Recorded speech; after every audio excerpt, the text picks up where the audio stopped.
This will be kind of fun. Up next, with Father's Day coming up, we're going to count down the top 5 songs about fathers in the rock era, including interviews. Share with your fathers or your kids. Find out what's number 1 next on Professor of Rock. Hey, music junkies. Professor of Rock, always here to celebrate the greatest artists and the greatest songs of all time. If you love music, you're going to want to subscribe below to this channel so you don't miss out on our daily episodes.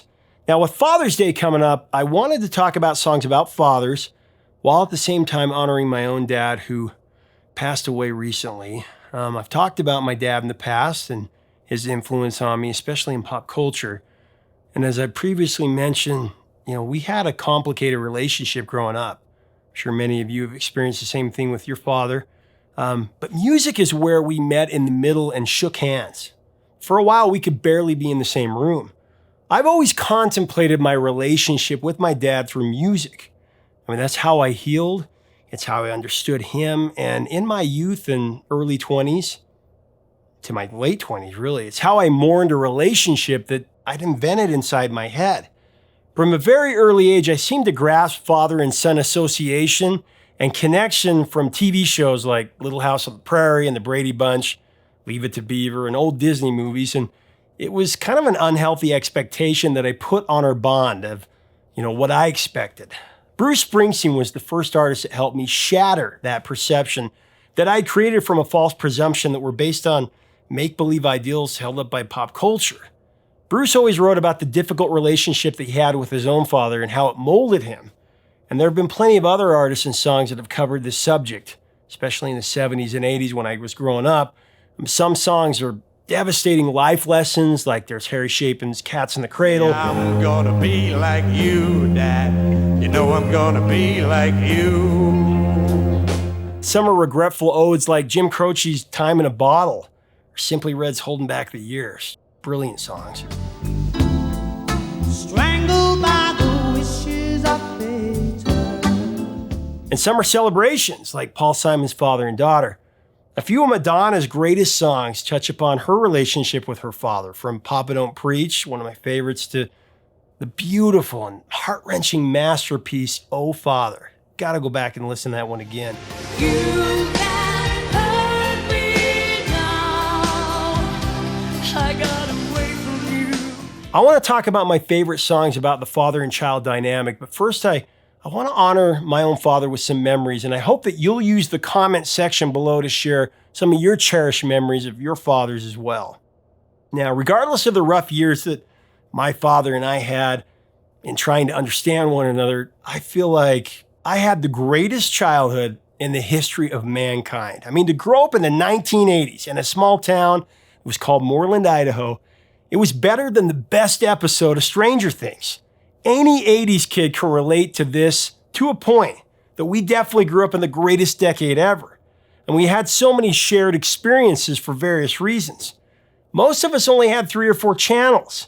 Also, there was no internet, no streaming content, no smartphones, and no 24 hours, news cycle. And this gave our generation a through line of similar experiences regardless of where we grew up. So here's my experience, and we'll see if it lines up with yours. Reagan was president, and Prince, Madonna, Michael Jackson, Billy Joel, The Police, Duran Duran, Journey, Whitney Houston, Springsteen, and so many others ruled the radio. Cheers, Family Ties, The Cosby Show on Thursday nights, must-see TV. There was also the A-Team and Dukes of Hazzard, Knight Rider, Airwolf at different times. Friday nights were spent picking out a movie at this little hole in the wall in my town called Bus Video. It was awesome. Then there was Friday night videos if you stayed up late enough. We woke up early to salvage every last second of Saturday morning cartoons, and then there was Casey Kasem's American Top 40 on Sunday. There was candy at this little store that we'd ride our bikes to, comic books, Mad Magazine, legendary blockbuster summer movies. We played Indiana Jones, G.I. Joe, Star Wars, He-Man, Thundercats, Transformers. And at the center of it all was my dad, Steve Reeder. To me, he was the coolest guy in the whole town. He was like the Ferris Bueller of fathers. Bill Murray and Michael Keaton rolled into one. Many people tease me that my obsession with nostalgia is unhealthy. But can you blame me? I've spent the majority of my adult life trying to relive that amazing time, the 80s. They say that you can't go home again, but it sure doesn't stop us from trying. My father was always my hero, yet he was also my greatest foe. Once I turned 12, that's when things started to really change. From then on, my dad and I were pretty much always at each other's throats. Regardless, my dad taught me everything about music.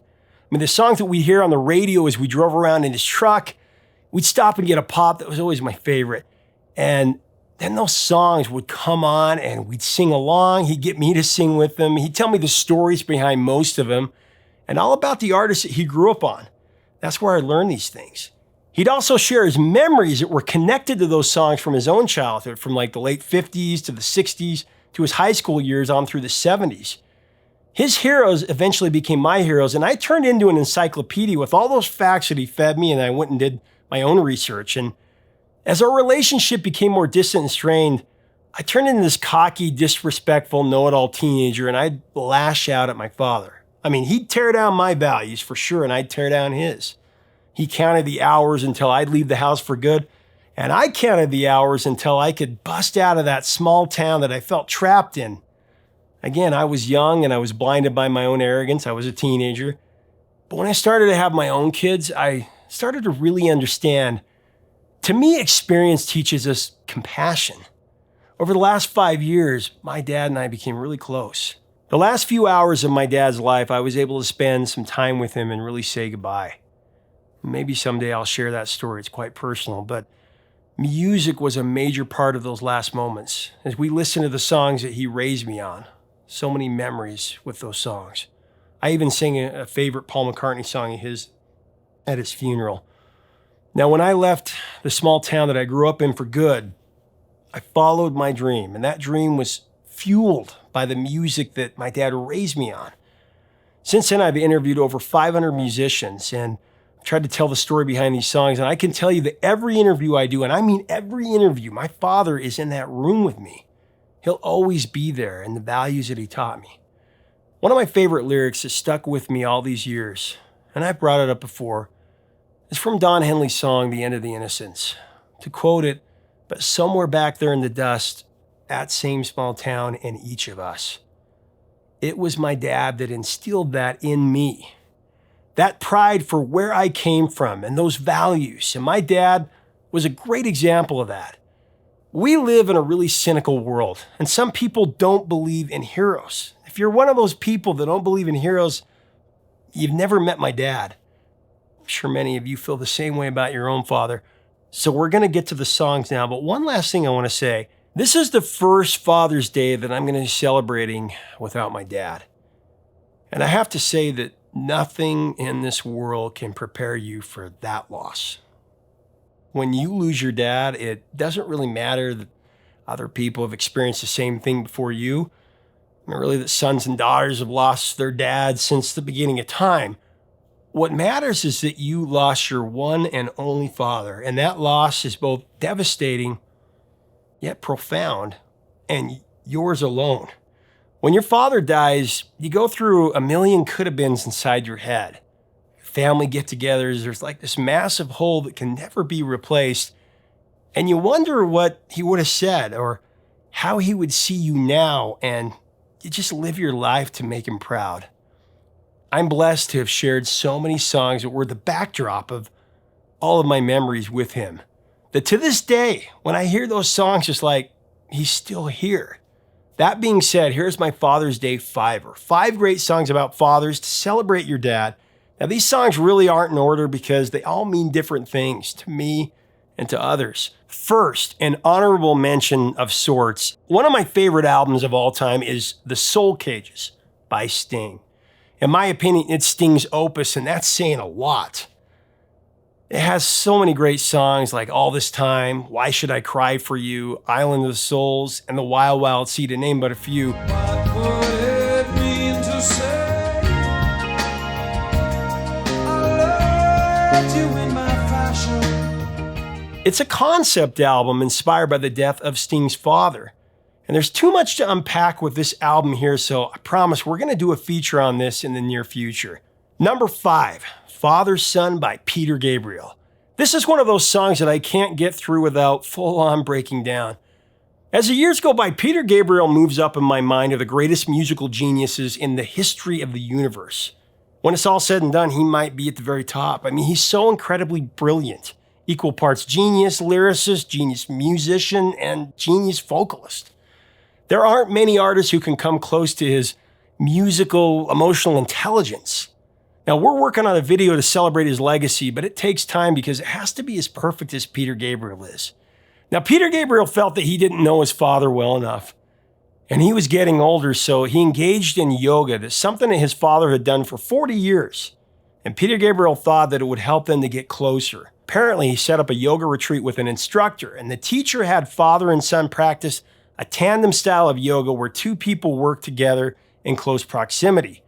Gabriel said, and I quote, "You use the power of all the weight of pulling up someone else's body, so there's a lot of physical contact, which is very un-English." It was a profound and emotional experience, and it inspired the tune Father Son, a moving song that captured the affection expressed and enhanced through the shared practice of yoga. I mean, the lyrics, Father Son locked as one, in this empty room, spine against spine, yours against mine, till the warmth comes through. Dog plows and bows, we move through each pose, struggling in our separate ways, mantras and hymns, unfolding limbs, looking for release through the pain.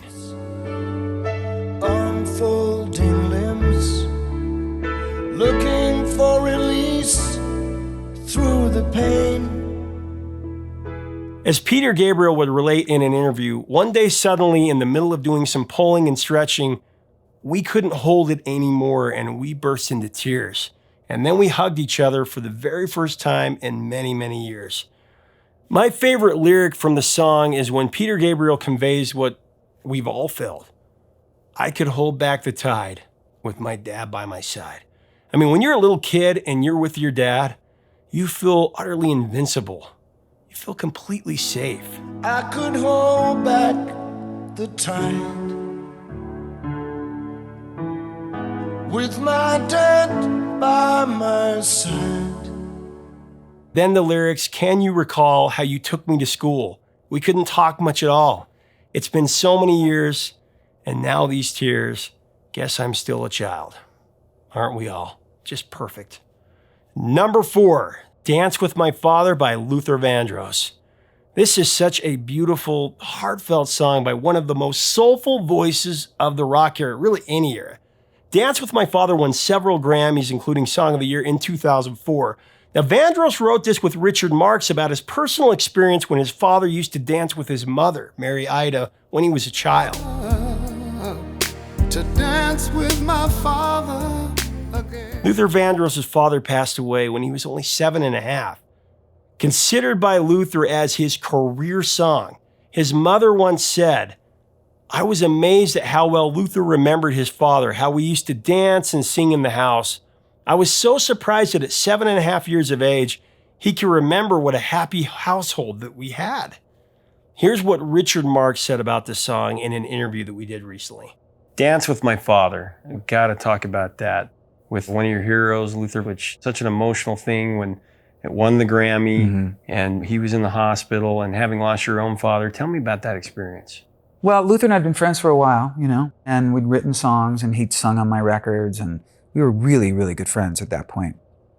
And my dad died in 1997, and Luther was one of the only people that knew how to talk to me during that grief, during that initial month where I was just devastated.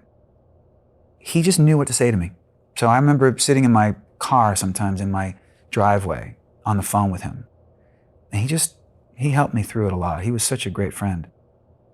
And so a couple of years later, he said, "I got an idea for a song and I have to write it with you," because he said, "I want to write it about my father." Because he didn't really get to know his father that well. So he said, it's called Dance with My Father. And he kind of told me, and I said, "Oh my God, what a great idea." So I wrote this piece of music and I sent it to him in Connecticut. And he took it and made it into what he needed to make it into and wrote this incredible lyric. And that was the last song he ever wrote. Yeah. It was 10 days after he recorded it that he had the stroke. And then the Grammys. Celine sang it at the Grammys. Yeah. I played piano. Yeah, I mean, it's a little bit of a ripoff, you know, because aside from just losing my friend, the success of that song, that I didn't really get to share it with him. You know, he wasn't there. Like, it should have been me and him up there getting the Grammy, you know, not his representative. Not me saying, I wish Luther was here. That was a really sad time. I mean, I was so thrilled that it was acknowledged, but, you know, we lost a good one, you know. Oh, his no presence and not just his talent, which was just monumental, but his whole personality and his heart and his humor. I miss him dearly. We were tight friends. The song went to #1 on the adult R&B song charts and #4 on the AC charts. Luther Vandross, like I said, was such a force. We're going to celebrate his beautiful music and career very soon. #3, The Living Years by Mike and the Mechanics. Now, first of all, Paul Carrack is one of my favorite singers ever. We're going to have a Vox feature on him very soon.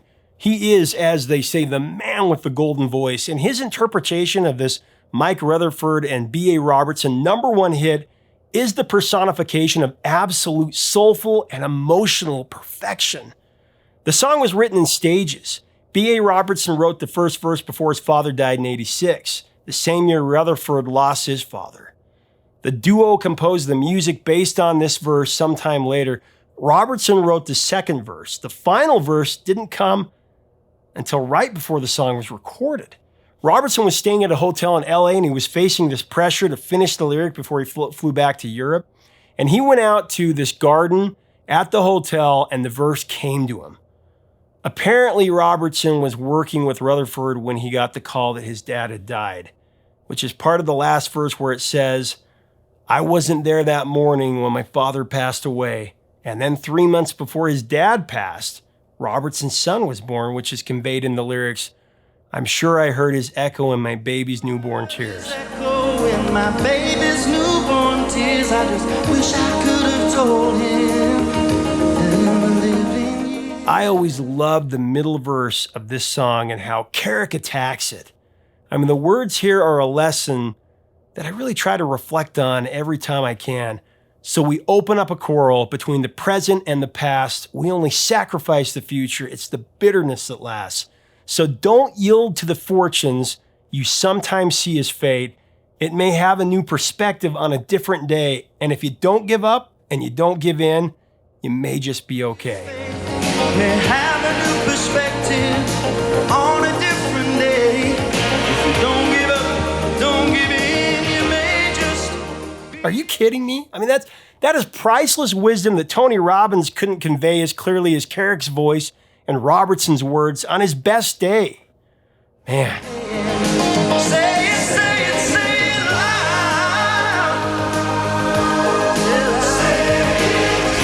Come on and say it. #2. This is the first time I've done this, but I'm doing a double. Consider it like a double A-side from an American treasure who, in my estimation, has taken over for Frank Sinatra as the King of New York and the chairman of today's board, Billy Joel. Vienna and Goodnight, My Angel. Vienna is an album track from Billy's diamond-selling masterpiece from '77, The Stranger. Billy has told the story that this song was inspired by visiting his father in Vienna as a child. Vienna is a metaphor for the rest of your life, is what he said. Hence, Vienna waits for you.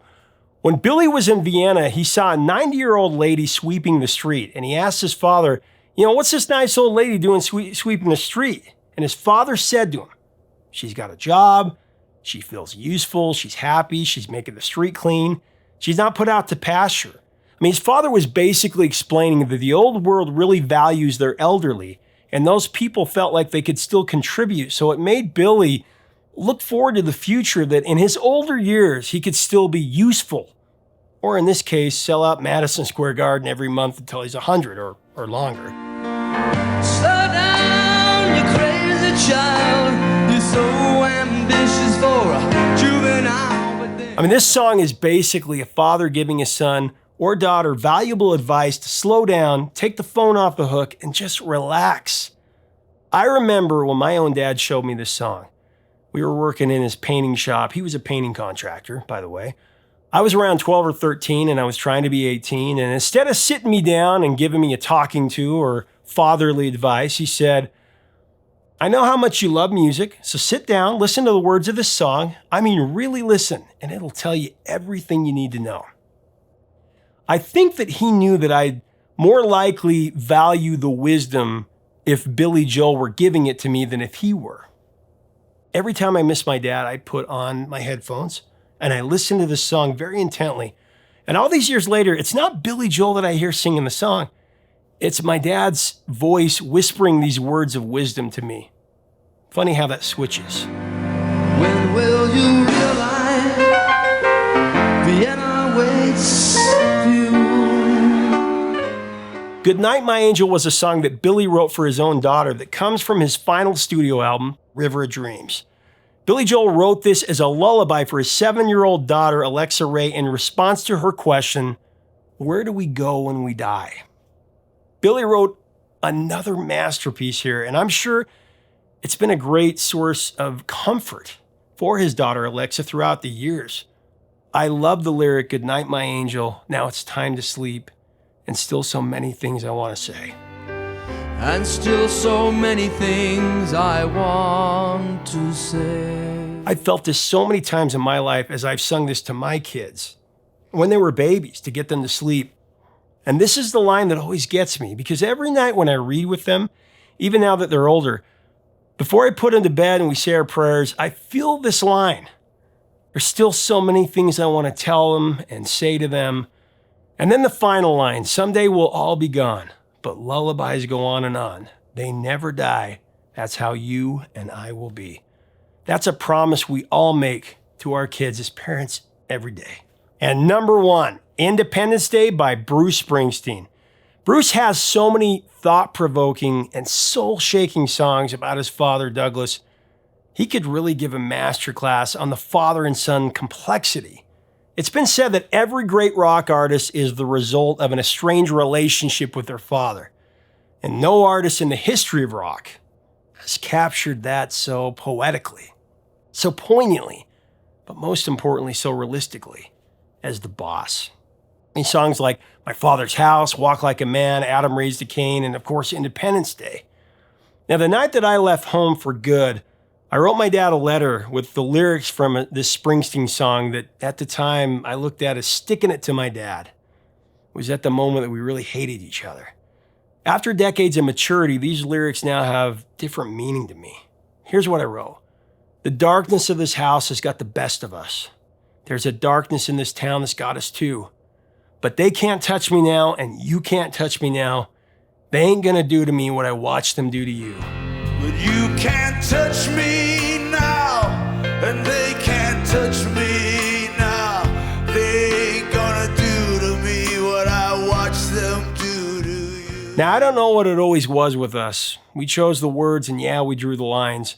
There was just no way this house could hold the two of us anymore. I guess that we were just too much of the same kind. Well, Papa, go to bed now. It's getting late. Nothing we can say can change anything now. Because there's just different people coming down here now, and they see things in different ways. And soon everything we've known will just be swept away. So say goodbye, it's Independence Day. Papa, now I know the things you wanted that you could not say. But won't you just say goodbye, it's Independence Day. I swear I never meant to take those things away. Not say, but can't you just say goodbye? It's Independence Day. I swear I never meant to take those things away. When I wrote those lyrics to my dad at 18 with my underdeveloped mind and my inexperienced heart, at that moment I looked at my dad and all I saw was a life of mediocrity. I saw a man trapped in a small town that only had small ideas and small prospects. After years of perspective and many hard knocks and my own failures and my own fears, I listened to this song with a completely different point of view, and I think of my dad, and I remember the last time that I saw him in that hospital bed, and as I looked at him, all those years after my first poor judgment, I saw the same man, more weathered and weary, but what I saw was a life of sacrifice, hard work, and selflessness. I saw a man with a pride for his town, deep friendship and empathy for the people of this wonderful small town that has been the backbone of every inspiration and every dream I've ever had. But most of all, I saw my hero, a man of integrity, character, and compassion, and the entire reason I am who I am. I dedicate this episode and these songs to my dad, Steve Reeder. Please share memories of the songs that you have with your dad that mean something to you. Happy Father's Day.